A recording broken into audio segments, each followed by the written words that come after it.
Hi everyone, my name is Nikki Windsor and I am the Jungle Goddess, and today I've brought you into my local park, which is just down the end of my road, and it's where I bring my dogs most days. It's also a place where I come to forage because there's just so many things here that I can use in my cooking and medicinally as well. So I wanted to introduce you to some of them and encourage you to get out into your local environment and see what foraging you can do. So I'm going to introduce you to a couple of things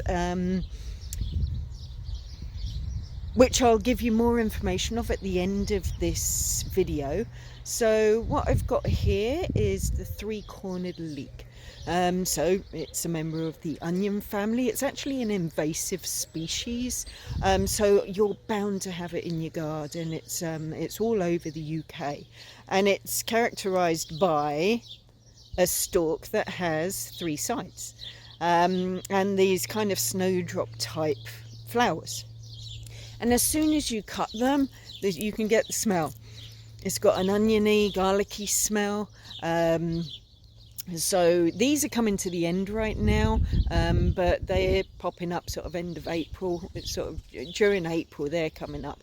And obviously, as I said, they're invasive, so start ripping them up and throwing them into your cooking.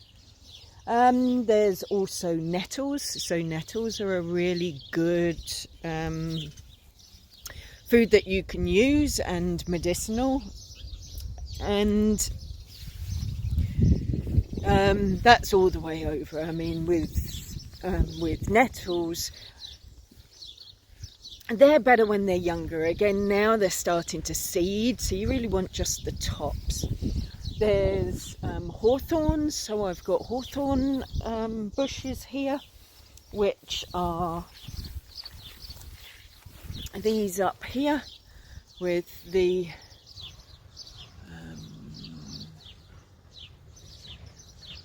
little white flowers, and so there's plenty of these all around the park. There's also cleavers, which these are very big at the moment, the cleavers. So these are the ones that stick to your clothing and to the fur in animals, so you're probably familiar with these as well. But the one I'm wanting to talk to you most about today is the elderflower, the elder tree. Now, the elder tree is cloaked in myth and magic, because this is the tree. It's linked to luck, to health, and also it's if you sleep under the elder tree, then it's supposed to open you up to the fairy world. Now, the flowers, the leaves, and later in the year, the berries are all edible and medicinal. Now, you want to be taking these, now is a great time to be harvesting the elderflowers, and you want to be picking one that's like this. The flowers are just starting to open. Some of them are still in bud, but you want to take with as little green stem as possible, and with these you can, well, I'm going to be harvesting them. I'm just about to run out of my elderflower tea, so I'm going to be drying these and making basically a medicinal tea with them. Now, I've got a dehydrator, so I use that to dry them. You can dry them in any warm, dry area, an airing cupboard. If your oven goes on really low, then you can put them in your oven or in a sunny sun lounge or something. Now, you don't want to wash them, because that pollen is really where a lot of the medicinal property and where that lovely scent comes from as well. But you want to shake them, because you don't want any insects. So whenever you're using elderflower, then just shake them off before you use them. Now, there's lots of flowers here, but be sure when you're harvesting to leave some of them, because this is a really valuable food source for birds later on in the season. and you can be harvesting elderberries for their benefit. I love adding these to water kefir. It creates a really effervescent champagne-like water kefir. Now, water kefir is a probiotic drink, so I'll put a link to my other to my video on water kefir so you can learn a little bit more about it. It's also really popular to make cordial, and I can share a recipe with you on that. But it's basically using elderflowers, sugar, water and lemons, maybe some citric acid, and that cordial, then it's kind of like a syrup that you can then add to water and you can drink.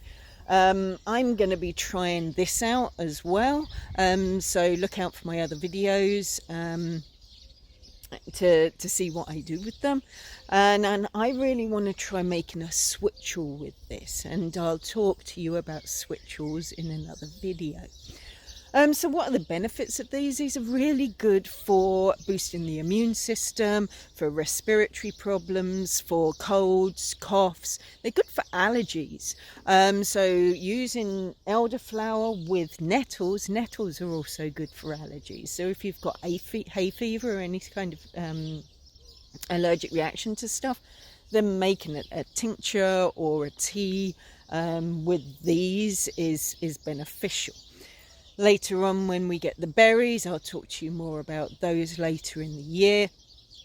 They also have further medicinal benefits, because each of the areas of the plants, their medicinal benefits changes according to their life stage.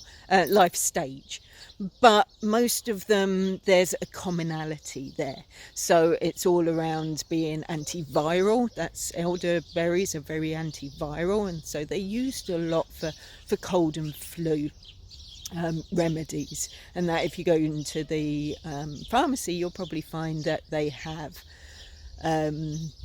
elderberry cough mixture, for example, or cold remedies. So that's a little bit about elderflowers. So as I said, they're right now, certainly I'm near Brighton, so it may be a little later further up the country, but now's the time to be harvesting, and there's a lot that you can do with these. So if you use elderflowers, or if you enjoy foraging, why don't you tell me what your favourite foraging ingredient is?